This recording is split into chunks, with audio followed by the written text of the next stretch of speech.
Children hospital के doctor की लाश ने कई सवालात खड़े कर दिए। नाजरीन, आप सब लोग भी जानते होंगे कि लाहौर में चिल्ड्रन हॉस्पिटल के एक डॉक्टर जो कि अस्पताल की पार्किंग के अंदर अपने ही गाड़ी के अंदर मुर्दा हालत में पाए गए। और जिस तरह की उनकी हालत थी तो बताया ये जा रहा था कि इनकी लाश 3 से 4 दिन पुरानी लाश लग रही है। अब जैसे ही तहकीकात वो शुरू की गई तो पता ये चला कि क्योंकि डॉक्टर्स की एक अलग पार्किंग होती है, वहाँ पर डॉक्टर जाते हैं, अपनी पार्किंग पर वो गाड़ी वो वहाँ पर लगाते हैं और फिर अपनी ड्यूटी पे चले जाते हैं, फिर आते हैं अपनी गाड़ी पे बैठते हैं और चले जाते हैं। लेकिन अक्सर हम ये भी देखते हैं कि डॉक्टर्स की वहाँ पर गाड़ी हफ्ता हफ्ता खड़ी रहती है, वो अपने दोस्तों के साथ वो आ जा रहे होते हैं। तो ऐसे ही करके शायद वहाँ पर वो लोगों ने, वहाँ पर मौजूद गार्ड्स ने इस बात पर तवज्जो नहीं दी कि ये गाड़ी क्यों 4 दिन से वहाँ पर खड़ी है। अब जैसे ही गाड़ी के इर्द गिर्द से वो बदबू आना शुरू हुई और वहां पर मौजूद गार्ड्स ने ये देखा कि गाड़ी के अंदर वो डॉक्टर मौजूद है और सीट वो पीछे लेटी हुई है और वो ऐसे जैसे इंसान आराम कर रहा होता है थोड़ी देर के लिए, या थोड़ी देर के लिए गाड़ी में रेस्ट करने के लिए या सोने के लिए वो चला जाता है।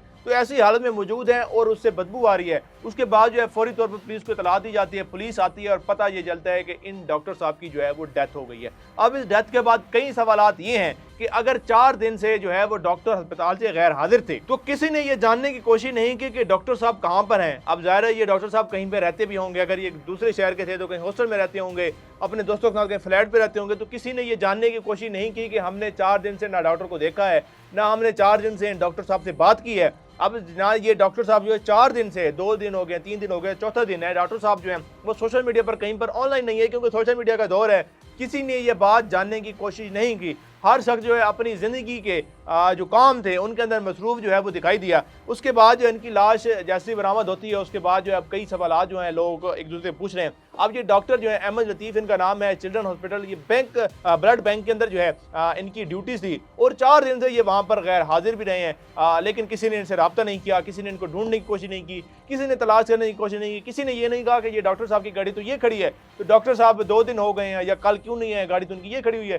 किसी ने भी इस तरफ तवज्जो नहीं दी। अब जाहिर है पोस्टमार्टम होगा, पोस्टमार्टम के बाद ही पता चलेगा कि क्या डॉक्टर साहब ने कोई आराम करने के लिए कोई नींद की मेडिसिन ली थी जिसका रिएक्ट हो गया, या उनको किसी और वजह से कोई डिप्रेशन था, कोई परेशानी थी, उनको हार्ट अटैक हुआ। अब ये पोस्टमार्टम के बाद ही चीज़ें वो सामने आएंगी। लेकिन इस तमाम सिनेरियो से हमें ये सबक मिलता है कि हमारे इर्द गिर्द जो लोग हैं हमें पता ही नहीं होता कि कौन क्या चीज़ बर्दाश्त कर रहा है, कौन किस डिप्रेशन से गुजर रहा है, कौन किस मुश्किलात हालात से गुजर रहा है। तो हमें चाहिए कि पहले हम उनको समझने की कोशिश करें। अब अगर हमारे आसपास कोई भी ऐसा शख्स जो अचानक से गायब हो जाता है, जिसको हम 1 दिन या 2 दिन नहीं देखते और वो हमें पहले रोज़ाना मिल भी रहा होता है, रोज़ाना बात भी हो रही होती है, तो फौरी तौर पर आप लोग उसको तलाश किया करें, उससे रब्ता करने की कोशिश किया करें। अगर वो किसी मुश्किल में है तो कम से कम उसकी वो मुश्किल बात सुन लिया करें, क्योंकि शेयर करने से ज़ाहिर है काफ़ी बोझ इंसान का कम हो जाता है। बाकी इस वाक़े के बारे में आपकी राय क्या है, कमेंट सेक्शन में लाज़मी बताइए।